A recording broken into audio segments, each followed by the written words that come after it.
নমস্কার বন্ধুরা, বেশি মোটা হওয়াটা মোটেই স্বাস্থ্যকর নয়। হার্টের অসুখ, ডায়াবেটিস, ডিপ্রেশন ইত্যাদি নানা রোগ হওয়ার সম্ভাবনা কমাতে হলে আপনার শরীরের ওজন একটি নির্দিষ্ট সীমারেখার মধ্যে অবশ্যই থাকা উচিত। সেই সীমা নির্ভর করে দৈহিক উচ্চতা, শরীরের গঠন, পুরুষ না স্ত্রী, মূলত এই তিনটি বিষয়ের উপর। ইদানিং লোকেদের একটা মোটা হওয়ার প্রবণতা পুরো পৃথিবী জুড়েই বৃদ্ধি পেয়েছে। বহুদিন পর্যন্ত এর মূল কারণ হিসাবে ধরা হতো অত্যাধিক ভোজন, বেশি ফ্যাটযুক্ত খাওয়া দাওয়া, ব্যায়াম, পরিশ্রম না করা ইত্যাদি কারণগুলো। সেই কারণগুলো তো নিশ্চয়ই রয়েছে, কিন্তু সেই সঙ্গে বিজ্ঞানীরা সন্দেহ করছেন যে মোটা হওয়ার পেছনে একটা ভাইরাসেরও অবদান থাকতে পারে। অর্থাৎ ভাইরাস আক্রান্ত হয়েও লোকেরা মোটা বা ওবেস হতে পারেন। আশ্চর্য ব্যাপার। এটা কিরকম? এই ধরনের মোটা হওয়া বোঝানোর জন্য একটা নতুন শব্দ চয়ন করা হয়েছে, যেটার নাম হলো ইনফ্যাক্টো ওবেসিটি। প্রথম এটি প্রচলন করেছেন ওয়েন ইউনিভার্সিটির একজন ভারতীয় গবেষক নিখিল ধুরন্ধর। মানুষের শরীরে এক ধরনের ভাইরাস, অ্যাডিনো ভাইরাস AD36, এই মোটা হওয়ার জন্য দায়ী। এইবার বলি, এই মোটা হওয়ার পেছনে যে ভাইরাসের হাত থাকতে পারে, এই গল্প বলার আগে আমার পরিচয়। নমস্কার, আমি ডক্টর অনুপম সিনহা, জেনারেল ফিজিশিয়ান, প্রক্টোলজিস্ট ও লাইফস্টাইল মডিফায়ার। আর আপনারা দেখছেন আপনাদের নিজেদের ইউটিউব চ্যানেল ডক্টর অনুপম হেল্পফুল।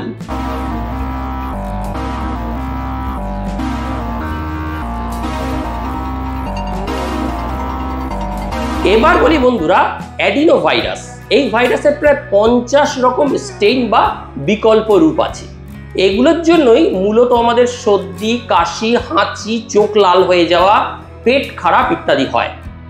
ভারতীয় ডক্টর ধুরন্ধর এবং তার সহকর্মীরা আবিষ্কার করেছেন যে এদের মধ্যে অ্যাডিনো ভাইরাসের স্ট্রেইন AD36 মানুষের ফ্যাট সেল বা চর্বি কোষকে প্রভাবিত করে এবং তাদের সংখ্যা বৃদ্ধি করে। এই AD36 চর্বি কোষের প্রতিলিপি বা রেপ্লিকেশন করে এবং কোষের লিপিড জমাটা বাড়ায় এবং কোষের ইনসুলিন সংবেদনশীলতা বাড়ায় এবং সেই কোষগুলোর মধ্যে লেপটিন নিঃসরণ এবং তার রেপ্লিকেশন কমায়। এটি মানুষের প্রাথমিক লিপিডোসাইট মানে ফ্যাটের সেলকেও প্রভাবিত করে। AD36 সংক্রমণের কারণে ইঁদুরদের মধ্যে একরকম বর্ধিত অ্যাডিপোসিটি পরিলক্ষিত হয়েছিল। সাম্প্রতিক গবেষণায় দেখা গেছে মার্কিন যুক্তরাষ্ট্রে অস্থূল ব্যক্তির যারা রোগা তাদের মধ্যে 11%, তুলনায় যারা স্থূল ব্যক্তি মানে মোটাসোটা তাদের মধ্যে 30% এই AD36 এর অ্যান্টিবডি বেশি আছে। বিজ্ঞানীদের অনুমান যে এই AD36 ভাইরাসের ইনফেকশন বিশ্বব্যাপী এই যে মুটিয়ে যাওয়া স্থূলতার ক্রমবর্ধমান সমস্যার একটি কারণ হতে পারে। এবার বলি কিভাবে এই ভাইরাস ফ্যাট সেলকে প্রভাবিত করে। সে ব্যাপারে এখনো পুরোপুরি গবেষণা আমাদের হাতে এসে পৌঁছায়নি, কিছুটা ধোঁয়াশা আছে। গবেষকদের মতে AD36 ভাইরাস একটা বিশেষ জিন E4 অরফিল এই অ্যাডিপোসাইটের সংখ্যা বৃদ্ধির জন্য দায়ী। এখন গবেষকরা বাস করার চেষ্টা করছেন কেন কিছু লোককে এই ভাইরাস স্থূলকায় করছে কিন্তু কিছু লোককে করছে না। তবে এই ভাইরাস নিয়ে নিখিল ধুরন্ধর, ভারতীয় যে গবেষক, যেভাবে গবেষণা আগ্রহী হলেন সেটা একটা গল্প। ভারতবর্ষে এভিয়ান অ্যাডিনোভাইরাসে আক্রান্ত মুরগিদের পরীক্ষা করতে গিয়ে তিনি দেখেন মরার আগে মুরগিগুলো মোটা হচ্ছে, রোগা নয়। উনি এই নিয়ে আমেরিকায় গবেষণা করতে গিয়ে দেখেন মার্কিন সরকারের কৃষি বিভাগ এই ভাইরাসকে ভারতবর্ষ থেকে আনার মানে এই মুরগিগুলো আনার অনুমতি দিচ্ছে না। তখন ধুরন্ধর মানুষের মধ্যে অ্যাডিনোভাইরাস যে রয়েছে সেই নিয়ে গবেষণা শুরু করেন। সেখান থেকে আবিষ্কৃত হয় AD36 ভাইরাসের এই অ্যাডিপোজেনিক এফেক্ট, মানে এই যে মুটিয়ে যাওয়ার এফেক্ট, এটা আবিষ্কার হয়। এই ভাইরাস নিয়ে আরো অনেক পরীক্ষা নিরীক্ষা আমাদের চলবে। এর বিরুদ্ধে প্রতিরোধ গড়ে তোলা যায় কিনা বা তোর কোনো টিকা আবিষ্কার করা যায় কিনা সেই ব্যাপার নিয়েও কেউ চিন্তা ভাবনা করছেন। এইবার বুঝিয়ে বলি এই ভাইরাস কিভাবে মানুষের দেহের মধ্যে বংশবিস্তার লাভ করে।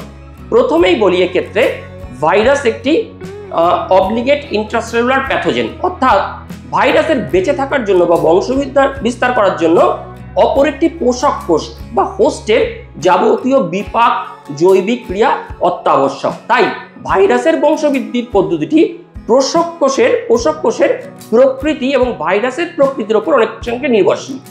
কিন্তু সাধারণ যে ভাইরাস পদ্ধতিটি সকল ভাইরাস অনুসরণ করে সেইটা আগে আমাদের একটু জানার বা বোঝার চেষ্টা করতে, তাহলে ব্যাপারটা বোঝা যাবে। এক্ষেত্রে ভাইরাস কি করে শরীরে ঢোকে, কি প্যাথোজেনেসিস ঘটায় সেটা জানতে গেলে প্রথম যে ঘটনাটা ভাইরাস ঘটায় সেটা হলো সংযুক্তি বা অ্যাটাচমেন্ট। এক্ষেত্রে ভাইরাসের বাহ্যিক গঠনকে খুব ভালোভাবে দেখলে বোঝা যাবে। এই ছবিটা দেখুন যে ভাইরাসের নিউক্লিক অ্যাসিড অর্থাৎ ডিএনএ বা আরএনএ এবং তার বাইরে থাকে সেন্ট্রালি, তার বাইরে থাকে একটা আবরণ, প্রোটিন ও ফসফোলিপিডের সমন্বয়ে তৈরি এই আবরণটিকে বলা হয় ক্যাপসিড।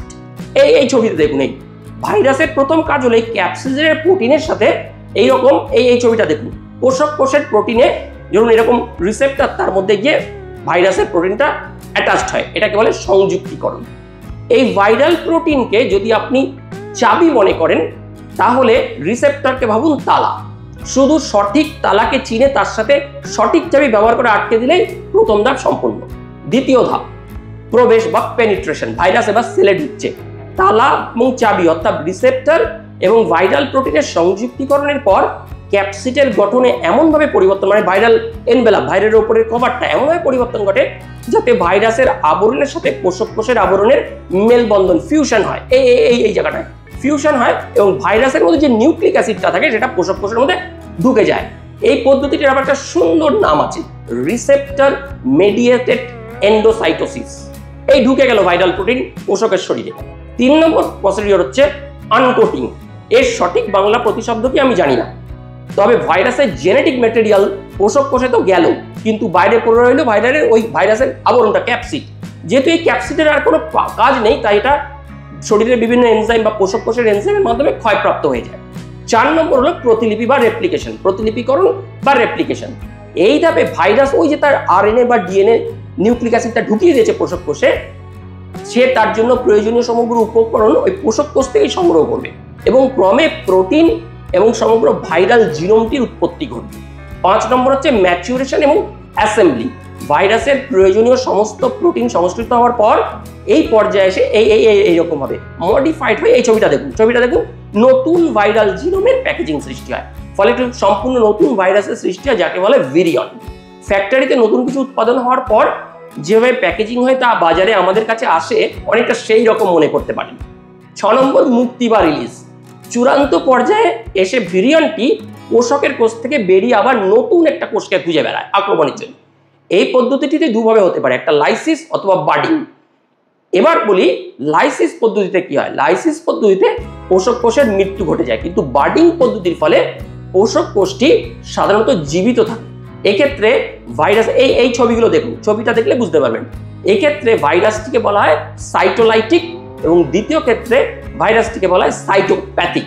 খুব স্বল্প পরিসরে আপনাদের খুব জটিল ভাইরোলজিটা বোঝানোর চেষ্টা করলাম। খুব সংক্ষেপে এভাবেই একটি ভাইরাস তার হোস্ট সেলের মধ্যে বংশ বিস্তার করে এবং নতুন নতুন কোষকে আক্রমণ করতে থাকে। যদিও ভাইরাসের গঠন এবং তার জেনেটিক মেকআপ পোষক কোষের প্রকৃতি এবং ইমিউনিটি বা অনাক্রমতার ওপরেও ভাইরাসের বংশ বিস্তারের পদ্ধতিটি পরিবর্তিত হতে থাকে।